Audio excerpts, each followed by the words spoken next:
Welcome back. So I'm going to call it. I've been talking about it for several weeks now, afraid to make the call, but I think it's time to do it. It's altcoin season.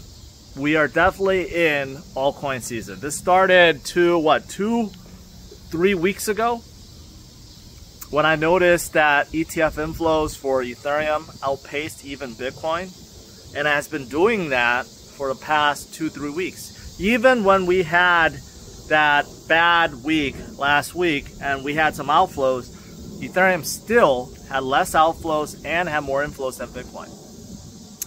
And yeah, Ethereum has been on absolute terror, okay, in the last few days. I think it's above 4,100. Breaking that 4,000 was a great psychological point. Breaking above 4,100 even better from a technical standpoint. It is ready to move back to its previous high as 4,800 that was set back in 2021. Right now we're back to November, December levels, but it looks like a lot of you guys were correct. I had my doubts. I didn't know if Ethereum could lead altcoin season, but those of you guys that stuck around, kept your bags, congrats, you were right, because Ethereum is coming up in a big way, okay? And it does seem like it's leading altcoin season, even though we have so many good news about other crypto projects, but ETH is definitely carrying the load right now, and that's mostly due to institutional buying, right? Even though there are a lot of bag holders, there's a lot of retail investors out there. For the most part, what's driving this altcoin season right now is institutions. Okay, Tom Lee and his BitMine company and others are starting to load up ETH in their treasuries, and they're loading up on Bitcoin ETFs, which is great. But of course, you got other great projects.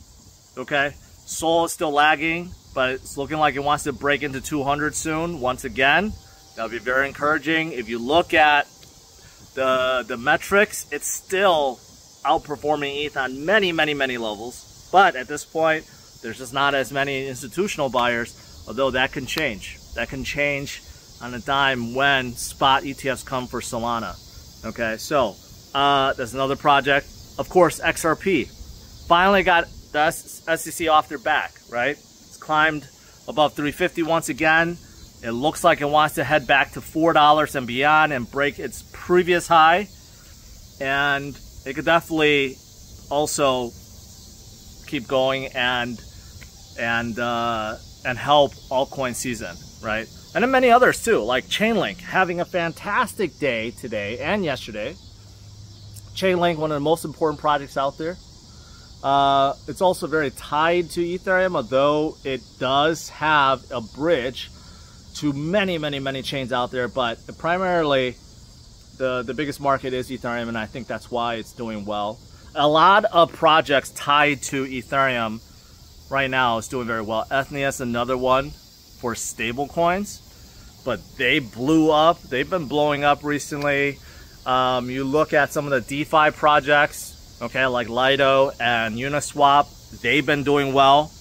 And even memes like Pepe doing really well today, up like 7% today, right? But overall, memes in general starting to heat up. Doge is a big cap in the top 10, and it's moving still like a meme. It's up like 7% today. So yes, even though ETH does seem like it's leading the way, leading the charge right now, but there are many projects within the ETH ecosystem that are doing just as good, if not better, and all these other ones are starting to catch up too.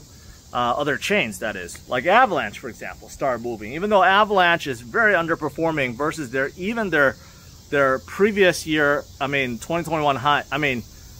They're not even close to their earlier year high or earlier this year high, and really far off from 2021. But they're starting to pick up too. And Sui's looking like it's getting strong again, above $4. And there are other chains too. A lot of you guys love Cardano, Hedera, Algorand, American-based projects I've talked about before.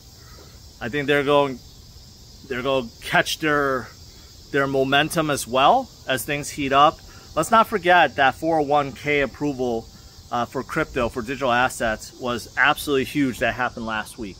Okay, it's not just about putting Bitcoin into 401ks. It's for the entire crypto sector. There's probably going to be limitations, but you know, all these big caps, the American-based ones especially, will probably be approved. And most of these also have their spot ETFs waiting to be approved as well. So those things should bring in massive billions to tens of billions to hundreds of billions into the space. So yeah, that's why I'm calling it. It's definitely altcoin season. So what should you do about it, right? Should you just like sell off all your Bitcoin and go into alts? No, definitely not. A lot of you guys are Bitcoin maxis. You'd want to stick with 100% Bitcoin or 99% Bitcoin, a little bit in others. That's perfectly fine.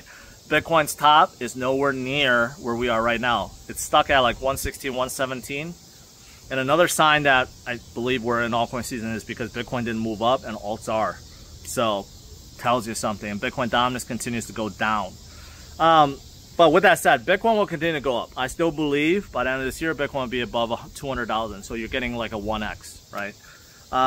But if we do move like previous cycles, then a lot of these big caps, they will do multiples of Bitcoin gains, which means like 2, 3, 4, 5x. And many mid caps and small caps can do more than that, 10x and beyond, right? This cycle, I've said it before, I'll say it again. I think this cycle's altcoin season is going to be different than previous cycles. It's not going to be as crazy because there's just so much more. There's so many more projects now than before. Okay, even in 2021, we thought there was tens of thousands of coins. It's too much. Now there's millions, tens of millions of coins, right? So you're spreading out the money. But the good projects, the ones I've been covering, the big caps, some of the mid caps, right? And maybe some of the small caps. We'll probably see a few winners from small caps as well.